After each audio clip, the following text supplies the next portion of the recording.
ఆ హంతకుడు ఇంకా బతికే ఉన్నాడు.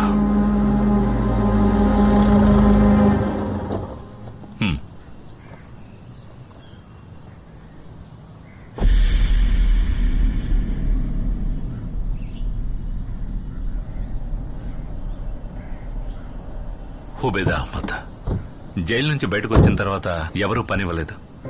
ఈ సమాజంలో ఒక హంతకుడిగా అతని మీద ముద్ర వేయబడింది. రిటైర్మెంట్ తర్వాత నా దగ్గరే పెట్టుకున్నాను.